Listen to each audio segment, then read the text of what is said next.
Welcome everybody to this Hangout on Air. My name is Lisette Sutherland. I'm one half of Collaboration Superpowers, and I'm joined today with my partner Eleanor Slamba, the other half of Collaboration Superpowers.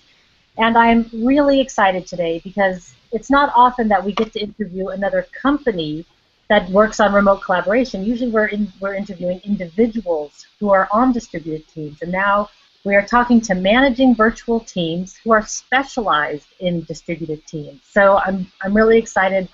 Welcome everybody. Why don't we start by going, before we go through introductions, I want to mention if people have questions, please ask them through the Hangout Q&A, or you can send a tweet to #RemoteInterview. And we'll get those answered now or in the future. So Robert, why don't we start with you for an introduction? All right. My name is Robert Rogge. I'm from the United States. I've lived in Spain for 7 years, actually, in Barcelona. I became an entrepreneur there in Barcelona when we founded Ricaris, which was about 5 years ago now. So for me, it's been sort of a personal adventure, traveling the world and being an expat.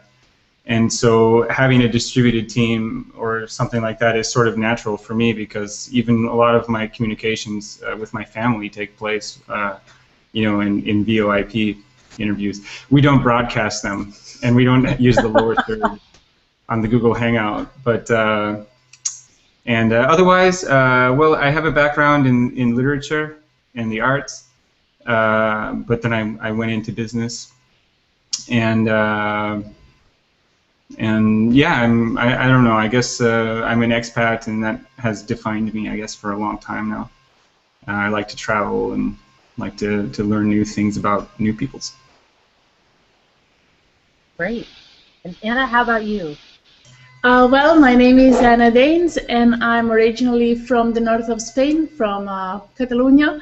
I'm from a small town near Barcelona, and like Robert, I'm a native of the internet world. My first job was already in the internet before the bubble burst, and I've always worked on the internet, and I've seen it grow and I've seen it change, and now I'm really excited to be part of this new way of working that the internet and the technology provides us, which is the distributed teams and working remotely and finding new ways of collaboration. So I'm really excited to be part of both the internet and also this new way of working that we have going on here.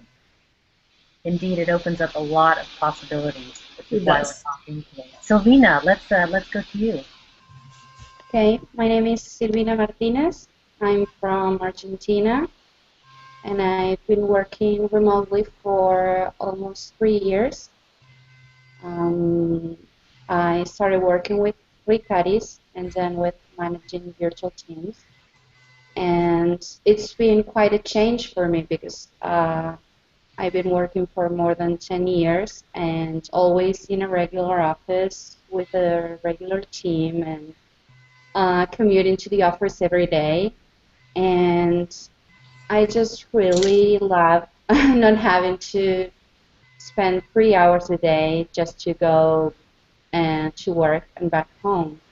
And I really got to learn all the advantages of working from home, and I just don't see myself going back to working in an office. And I don't know, I just see all the benefits, and I think it's also because of the good environment that I'm working on. I mean, it's not because Anna and Robert are here, but we have a very good company here, and the team is also a very good one. So I'm pretty happy so far. Yeah, that click on a team can be really the magic of it all. That's when it becomes great. Mm-hmm. Yeah. Mm-hmm. Eleanor, how about you? We'll have you give your introduction. Thank you. Well, very big pleasure to be here. And as you know, Lisette, my background is the arts as well, similar to Robert. And what I've noticed is that all collaborations involve some kind of bridging distance. And it's the the tools we use and the ways we communicate about those tools and find what works and what doesn't that makes for an artful exchange. So I just find that working out the logistics of a plane schedule is just not as interesting as finding out how people's creativity can be brought into these virtual spaces to connect great minds around complex, interesting ideas. So here we are. And I'm really interested to hear about the kind of business opportunity you saw that led you to start managing virtual teams. How did the business model kind of emerge? Robert? Can you repeat the question? There was a about how and why you started managing virtual teams from the aspect of the business opportunity you saw and the way the business model emerged. We heard about your personal interest, but I'm wondering about what you saw in the marketplace that led to the how and why. Right. Well, I guess for us, we have a company called Ricaris. Have a nice day. And so we got started actually as a service provider doing multilingual services for web companies and some well-known web companies in Spain. So they're not famous there, but they're sort of famous here. And so that company, just by its very nature as a sort of a multilingual services beast, was a distributed team sort of company. Because you're always looking for people to work on projects that are not continuous all the time, and in different languages, and so you're naturally just looking for talent outside of your own small little area there. Well, at some point, we were talking about what other things we might do, and just sort of having a brainstorming session. About expanding things, just trying to keep our minds open, and we thought, well, we have all of this experience working with distributed teams. We've had teams, at one point, the most people we've ever had was 72 people, all of them distributed. And so for us, it was really natural to say, wait a second, maybe we should sort of flip over to the consulting side of thing and try to help other companies do the same thing. How we came up with the business model. But then we also added things like team activities, some of these other things that are, not just consulting, but are more service-oriented. Like we actually run the team activities for the people in virtual spaces. But yeah. So it was really sort of your classic case of a service provider that sort of flipped over into this more of a consulting role. The same way that product people flip over into consulting roles as well. Right. So you took your own experience and found ways to package that and make it really valuable to your clients. Any other comments from the others on that before we go on to the next question? I could make one more comment. Anna published this article at WeWork, right? Mm-hmm. There's an article, by Anna at WeWork.com, and it's just got some basic tips about how to work with distributed teams. But it's a good example of how we're coming from an experience point of view, and well, I don't know, like more of a theoretical point of view. Sort of fluffy tips. They're like really specific tips about working with distributed teams, and I think it's sort of neat for managing virtual teams because we come from an experience background, and so we think really practically about how teams should work. That's all. Excellent. Thanks. So along those lines, what kind of problems do you think teams and organizations are solving when they choose to hire you and to set up or strengthen a distributed team? I mean, kind of what is setting the stage for them to arrive at that point where they say, yes, this is going to be our next step? Can I answer that one? Great. Absolutely. We found that these challenges, some of them are very general. and most of them have to do with the management. So the managers, if they come from a company that didn't have distributed teams before, they still have the mindset of managing people in the office. And the change between having workers in the office and having them work remotely is a very big one. Not only they have to embrace the technology, but they also have to change the way they think and the way they communicate and the way that they set up goals, that they need to change the reportings, they need to change the way they communicate with their workers, and they motivate them. So the management needs to make a big change. When the company is a new company and it starts from zero with a remote team, that's different, because more than likely the person that has decided to do that is already ready for this new way and doesn't have old patterns of management. Another challenge is the physical distance, of course. But now, luckily enough, we have many tools, and I mean, you can see it. There's so many new softwares that help with chat, with video, with project management.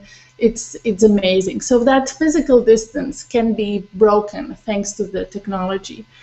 Other challenges, the routine and the loneliness, right? You're at home, and yes, you might have a meeting with your coworkers, you might have a meeting with your team every day or every week, but it's not the same as being in an office. The ones we have worked in an office but now are working at home or in a co-working space, it's really different. So companies, I think, need to make an effort in motivating their workers and creating a team.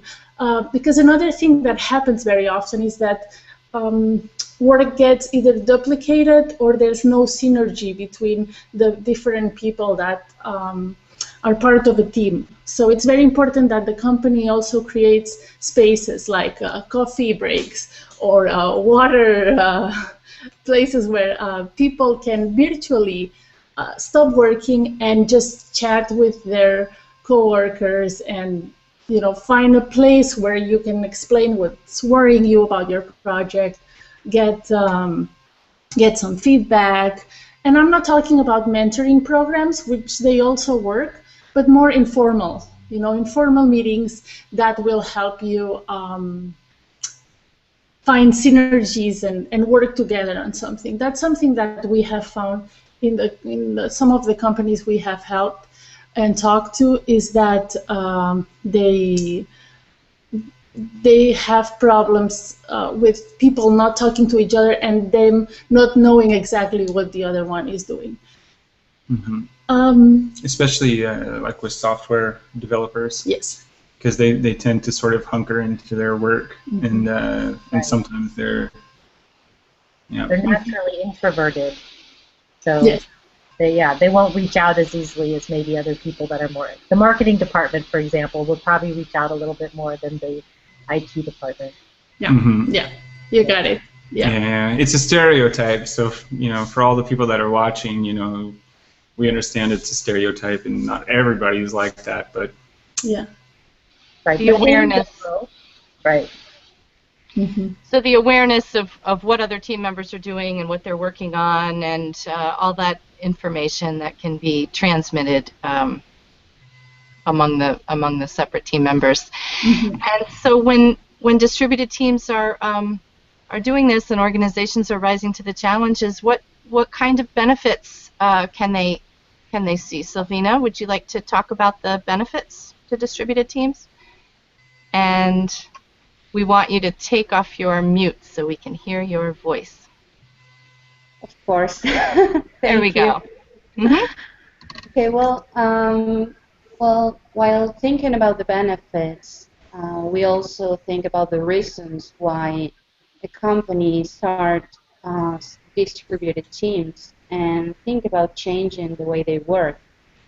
And we thought about different types or categories. And well, the first one, of course, is because of economic reasons. If there's no need to rent an office or buy furniture or office supplies, a company reduces its monthly expenses.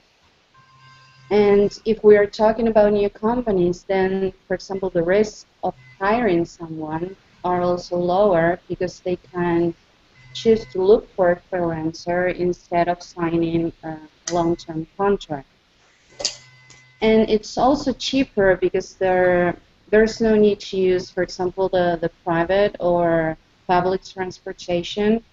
There's no need to commute to work every day or pay certain taxes.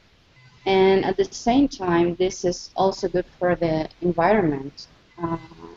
There is no need to print all those unnecessary pages by paper, and we think that greener is usually stands for cheaper as well. And then we have some project management reasons. We believe that companies become more agile, and this also applies to every kind of company, but especially for small ones. And they have the chance to externalize, for example, an entire team or department, like a call center, because the required talent, as Robert mentioned before, could be located in another region, and that part of the company will be distributed and will be located outside of the office. So this means that not the entire company will not be distributed, but only a part of it, and they can also work together. And then, oh, sorry. You're pointing out a particular opportunity. It sounds like for startup teams or smaller businesses, although everyone can benefit. Right. So back to you. Yeah, and we see that also big companies are choosing to have. I mean, it's not that they are outsourcing, but they are choosing to have a team somewhere else. And this relates to the talent and human resources reasons as well, because as I mentioned before, this talent could be located somewhere else, and you can get these great designers in another part of the world, software developers, as we mentioned, and the recruiting process will have no limits because the search can be done worldwide, and you can choose the best according, of course, to the company's budget. And yes. So that sounds like a way to almost bring the agility of a startup atmosphere into bigger companies when they form distributed teams like this. Yeah, that's right. And it also reminds me of, sorry to interrupt you, but it's such an interesting point because it reminds me of other companies that we've talked to that said that they are able to expand and contract in accordance to how much work they have or the projects that they're working on, and so the stress of keeping a whole full-time team occupied, for an entire year is gone because you can expand and contract according to the work that you have, and that's also a great benefit, and really does make one naturally agile in that way, just by nature of doing it. Yeah. Yes, because many distributed teams work with projects, and you know that a project can start and end at a certain point. It's not like you're signing a contract, a lifetime contract. I mean, some projects just come to an end, and that could mean that the team will be dissolved or you get to work on a different project, probably with the same company or not. But I think that the people that work remotely know that this happens, and they're okay with it because they also like the change and getting to start with a new project and not having to work on the same thing every day or every month. when you have such highly creative people tackling complex problems, you can guarantee that every day is different and that that is something to be celebrated. Yeah. Great. Of course. So, oh, sorry. Can I right jump ahead, in Robert. yeah, just one comment is that we've also seen enterprises that were moving their fixed, well, their permanent employees out of the office into distributed atmospheres. So you really have both. You have companies that are having distributed teams as a means for flexibility. Like the expanding contracting thing, projects and stuff. But then you also have companies that are doing it because, maybe they're in a city and, maybe it takes some people 2 hours to cross the city to get to the office, which is the case of one of the companies that we worked with. Maybe their office costs are getting too high. Maybe they think, hey, why not? The people that are coming to the office now could just as well stay at home and do the same thing. It depends a little bit on the job and the sort of duty that they're doing. And this, like the case that I'm thinking of with a company that we helped, it was really like ticketing. So they were, basically answering tickets and routing service agents to the right places. So for them to move those people out of the office and then basically let them stay home and do the same job was pretty easy because, they're not really interacting a lot anyways. They're just answering tickets. And then, they have metrics. They know how many tickets they're answering per hour, etc. So they could make sure that everyone was doing their job. Mm-hmm. But so there's really both sides. Yeah, in much more a humane way. Also, these people now get the luxury of being in a very comfortable environment that they've set up for themselves to allow them to work as productively as they can. They have their metrics that they need to achieve, but how they do it is up to them. And I can imagine that'd be very motivating for an employee. Mm-hmm. Yeah, yeah. Well, and I suppose for the managers, there's a tipping point where it's easier and better and healthier for the dynamics to some degree to have everyone distributed versus having a cluster of co-located team members and then a few remote people who are trying to stay included on the team. You're just kind of equalizing things by distributing it. We've heard. Get to that point. Yeah. Yeah, this project I'm thinking of, it was really just one department, so it was really like a cluster, but it was something like 100 or 200 people, I can't remember. So it was a big cluster. But, yeah, because if you have some people in the office and then you have a couple people that aren't there, yeah, then it's really easy to. The people in the office are having a conversation at the water cooler, and the other guy is not privy to that. So that can cause problems. Yeah. So now, tell us about the glue, the tools that keep the interactions flowing among the individuals. Okay. So tools. All right. So let's jump in with tools here. So the first thing that I wanted to mention about tools was that really I think the place to start is with cloud technology. So, like, we have customers that, are not really using a lot of cloud stuff yet, just because, they were started up before the cloud became a big deal, and so they're still using technologies that are based on like VPN and stuff like that. They have servers in their office, and if it's really a major advantage for distributed teams to work with cloud services. Because obviously, any of the tools that I'm about to mention, if they're in the cloud, you can connect to them from anywhere, from your mobile phone, from your iPad, or from your computer. So the first recommendation we have for companies that are going to be doing distributed teams is to try and think. If you're an enterprise and you're using your own servers and stuff, maybe you should consider moving some of that stuff into the cloud, contracting some softwares as a service rather than maintaining your own stuff and working with VPNs, because it's not flexible. What's that? I can imagine that there's some companies who are not able to move their services into the cloud for I'm sure there's a variety of reasons. Do you run into that when it's not possible?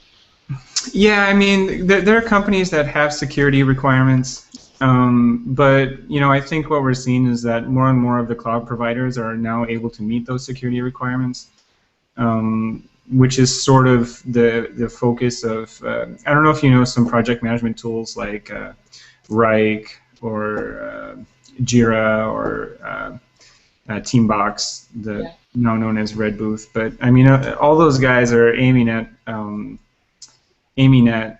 enterprise customers, and I think they're really starting to solve a lot of those problems. I mean, a lot of enterprises are using, for example, Google Mail, which is in the cloud too. So it's not like they don't use cloud services. But it's a matter, I think, of moving some of those things into the cloud and being open-minded about new tools. So what are some of these tools? Well, I sort of categorized some of the tools because I knew we were going to say something about tools. And it seems to me that we have like the traditional side of things where you have companies that are like we said, that have an office full of people and now they want them to be distributed, but they're really permanent employees. So for these people, I think it's important that they work on project management tools, because when you move teams outside of the office and they become distributed teams, you can't rely on the same communications that you used before, which is a little bit like what Anna said earlier about managers having to change a little bit the way they think.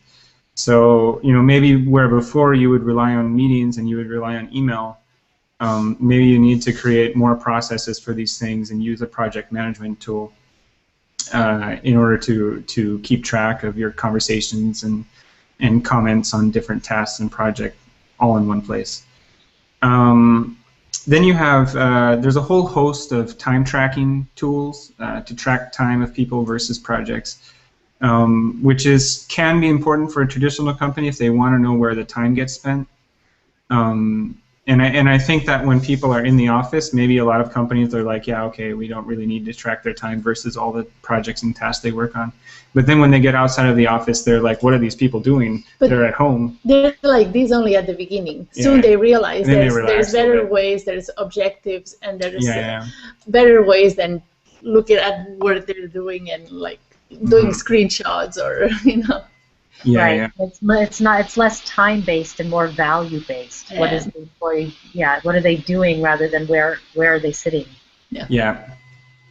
And then you have things with storage. So like Dropbox, cloud storage providers. I mean, a lot of people are using that already. But when you're working with a distributed team, stuff like that becomes really important. When you're on the freelance side of things and you have a distributed team that's more based around, expanding, contracting projects, being, flexible projects that are going to have limited duration, it becomes more important, the time tracking thing, because you're going to need to get invoices from those people, and then you're going to need to pay them. So tracking the time of those people versus the projects, especially if you're a service company where you need to bill that time. But in any arrangement, you have to track the time carefully, and how you choose to track the time can make a really big difference. So, even myself, when I used to work as a freelancer, when I was technical writing, some of my customers just had an Excel sheet, and at the end of the week, I filled it out and sent it in. Well, I mean, really, how many hours did I work and how many did I report? I don't even know if I reported too many or too few, because like most people, I wasn't very careful about keeping track of it. Well, if you are going to be paying people based on their time as freelancers, then it's important to implement a start and stop solution, like with stopwatch sort of thing, so you can keep track of exactly how many hours they work. And then you need some way to pay them too. So there are some services where you can actually time track and pay. And all the invoices and everything is just part of that, which is really useful for companies that have distributed teams that are freelance. And then for freelance teams, it's good to have a program that lets you have screenshots of their computer, just so that you can verify that they're working. which sounds sort of Orwellian and sort of scary. But you know, with freelancers, sometimes you're working with people that you don't know very well, or maybe you don't know them at all. And when you're first starting, it gives you a little bit of, I don't know, more security, I guess, on both sides that you're working towards the same goals. Can I go on? Or because I got one more section here about communications, which is, I think, maybe what you're more interested in. Well, yeah, I would say from everything that we're learning from various distributed teams, we find that the tools, there's tons of tools and they're great, but it's more a matter of choosing what's right and what will work for your company. But the main part is, how are you going to communicate? Like, the tools will help you, but the actual communication process is probably the key. Yeah, which really comes back to processes. And you know, trying to have a really clear process for whatever it is that you're trying to achieve. You know, how that workflow is going to happen among the different people, how decisions are going to get made, how things are going to get reported. And yeah, I mean, in that line, it's really interesting because I think that traditionally we have a lot of open communications. Like, for example, we have email, we have Skype. Where it's like, okay, I mean, I can Skype with you, you know, I can Google Hangout with you now and we can do an interview. Then I can also use that to train somebody how to do something. I can also use it for a meeting. I can also use it for all these different things, right? I mean, I can email my dentist, I can email you, I can email the people I work with. And these are sort of like open communications where you have to decide how you're going to use those things. But then you have other communications, which I just call them channeled communications, where, for example, if you have a project management tool where you're creating a project and a task, and then different people can comment and communicate within a task, it's communication that's based around a specific thing that you're trying to do. Another example is like ticketing, you know, so you know, you have a ticketing system. It's really a communication system, but you can't use it to email your dentist. You can only use it for ticketing, right?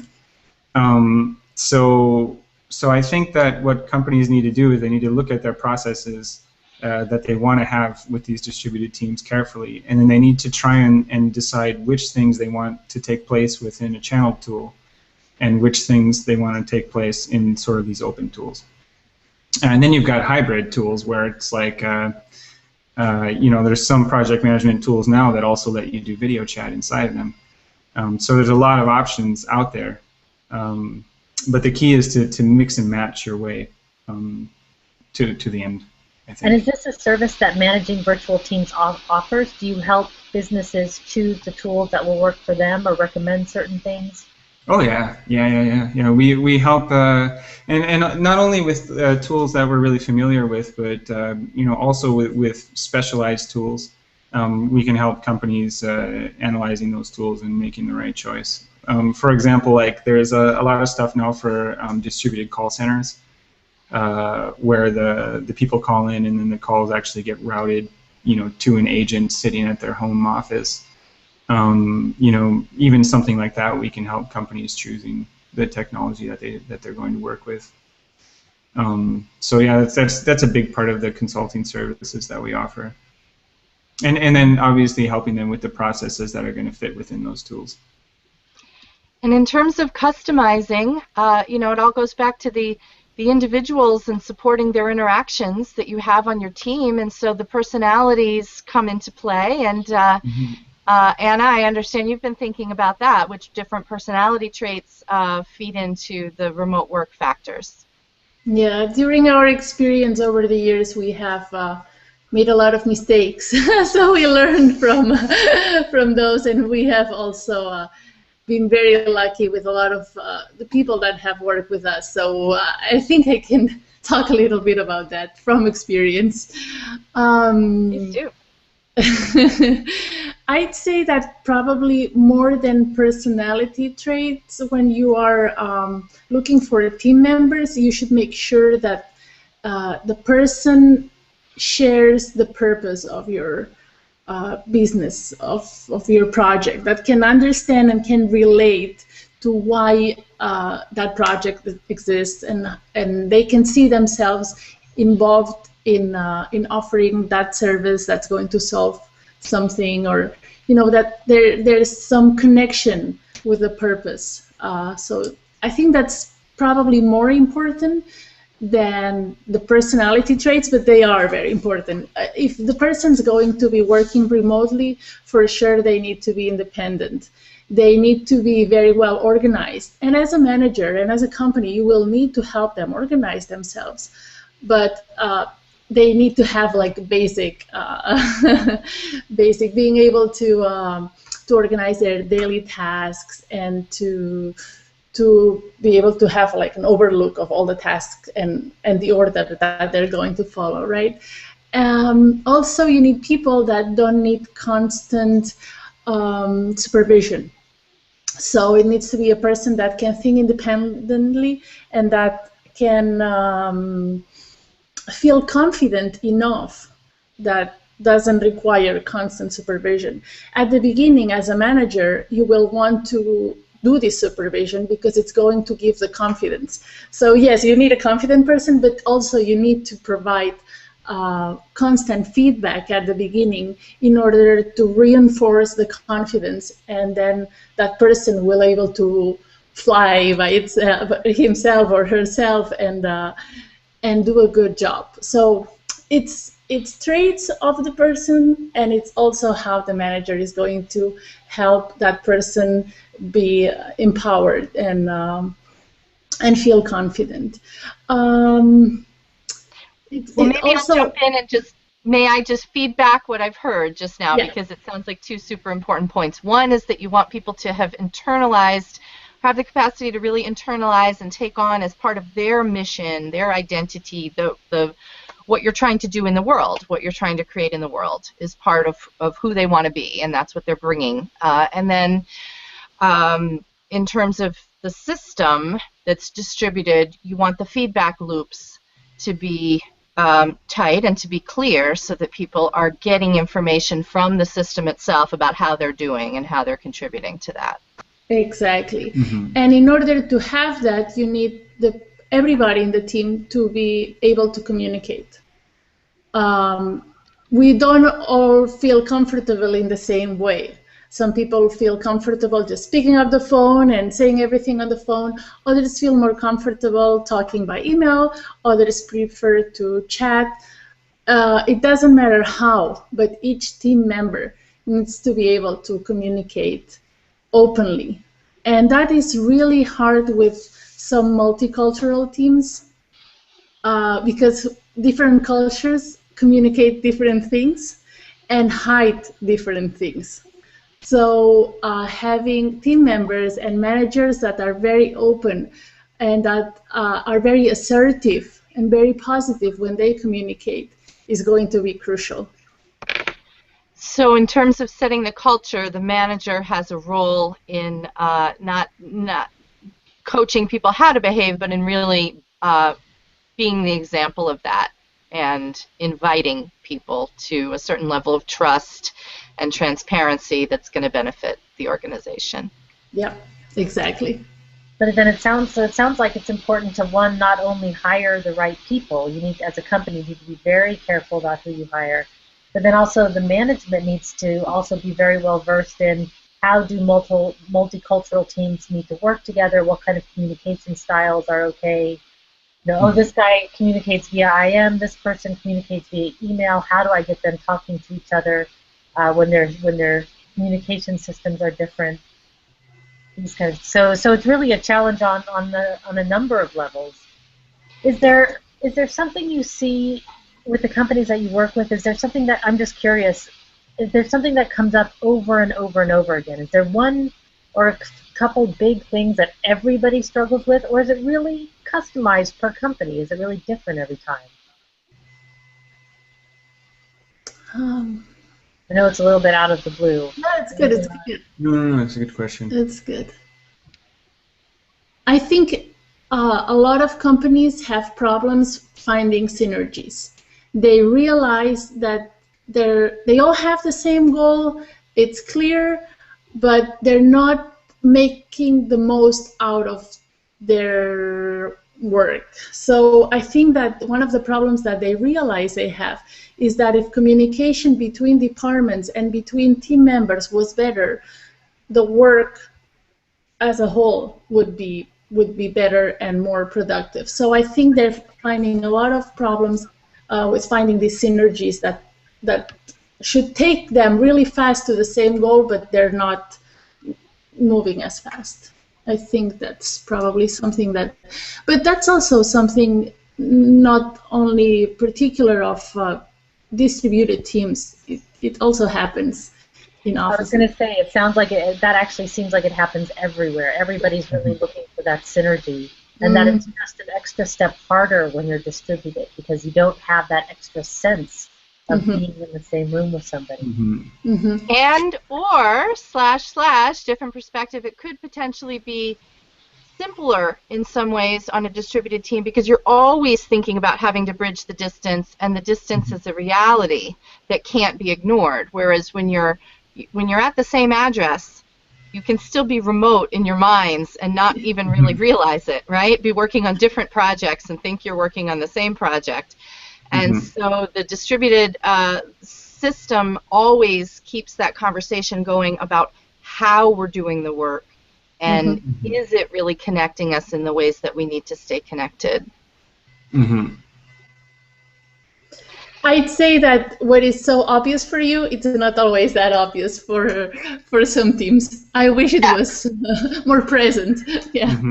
That the working main characteristic is I think a lot of managers are reluctant to really go into trying to solve some of these things because they think that whatever they knew or were doing before is just already fine. You know. One of the people we interviewed said nobody ever got fired for making their team go remote, right? Like it is an extra challenge to bring that to your office if you haven't had a remote team. So for somebody to take that on, they're essentially adding extra challenge maybe to their work in the short term. But we think, of course, extra benefit in the long term, depending on how it's done. Well, and those synergies that you're talking about, they don't live inside particular roles, right? They live in the spaces between them. And so the cross-functionality and the transparency and all of the ways that you all support people in seeing each other's work and making sure that they really are not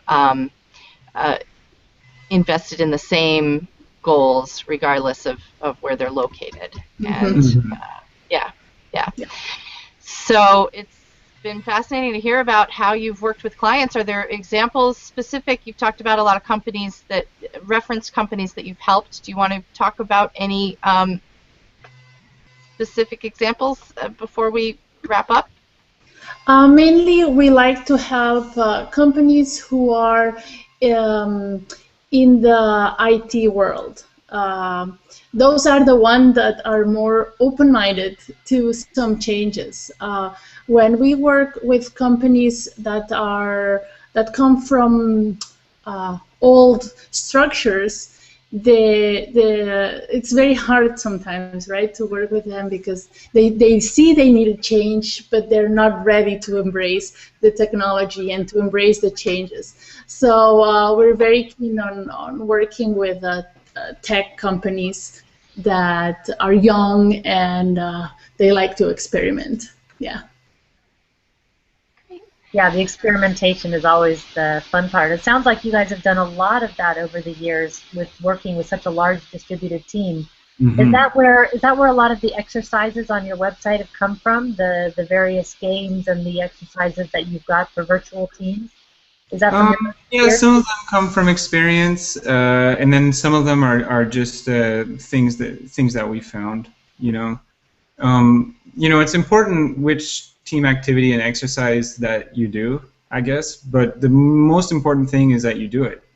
It's that you're doing something to try and achieve your synergy or whatever it is that you're trying to get to.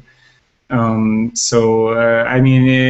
could take any of the activities on the MVT website and it almost doesn't matter as long as you do something.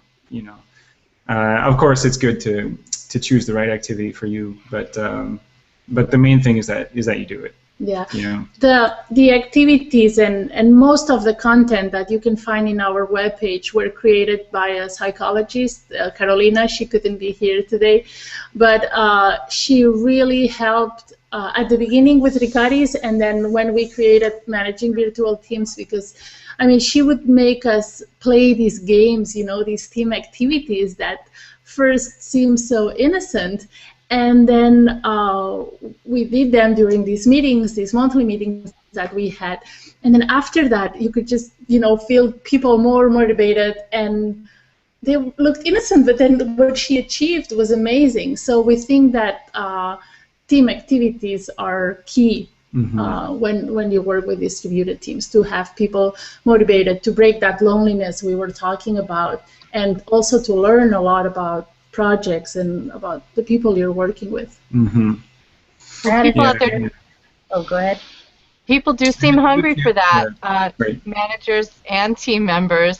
So you've been at this a long time, and we feel the tide is turning. So you must be excited and to see the new level of interest and curiosity in your work, and we look forward to being part of this bigger conversation about distributed teams as it catches fire. Yeah. It's the new thing, you know. It's a huge trend. You know, and really, I was actually thinking about this morning, but it's kind of science fiction, really. You know, I don't know if you read like classic science fiction, but I mean, there's a ton of classic science fiction about how society developed some flying car, and then they didn't need to live next to each other anymore, so everyone moved out into the countryside, and they never saw each other anymore. You know, there's like a ton of stories like that, or you know, and I think it's kind of funny because we're actually seeing, you know, in our own little way, this sort of science fiction story where people are, you know, they're not traveling to the office anymore, they're not in this room full of people anymore, they're all sort of at home and in their little circles and stuff. And the key is just to have the big circle, you know. So it's our job to make those science fiction stories come true, but with happy endings. Exactly. We're in charge of the happy endings. That's a good one. Great. So just one final question for you guys then, which is, when people want to find out more information, or if they have questions for you in particular, where can they go to find you? We know the website, which is managingvirtualteams.com, with the stripes in between managing and virtual, so managing stripe virtual stripe teams.com. That's the website. And then if they have questions for you personally, of course, they can ask always through the hashtag remote interview, and we'll make sure that those questions get answered. But where can they find you? Silvina, why don't we start with you this time? Yes, of course. We can leave an email address, of course. That is very simple. It's silvina@ricaris.com. Probably we should spell that, or I'm not sure if it's going to be mentioned. We'll collect it and put it in the footer notes of this video for everybody. Okay. That's very simple. So silvina@ricaris.com. And that's the best way to reach us. We're reading our emails every day, of course. Great. You can also find us on Twitter. We have a Twitter that's Virtual Teams. You can find us on Pinterest, Virtual Teams too, and at info@Managing Virtual Teams. So we've got many ways. You can also just send the form on the website. Yeah. There's a million ways to contact Managing Virtual Teams. So. Right. When you're virtual, it's limitless, really. Yeah. It's kind of a open thing here. So yeah, we'll see. It would be nice if there was just one place. Wouldn't that be cool? But evolution will make that happen. I can only imagine. Yeah. Great. All right. Well, thanks so much, everybody. I think this was a fabulous conversation. We'll be writing it up more about it, and people can read about the full version in the remote field guide for Collaboration Superpowers. That should be coming out and published in 2015. You can learn more about that at collaborationsuperpowers.com. So thanks, everybody. And until then, be powerful.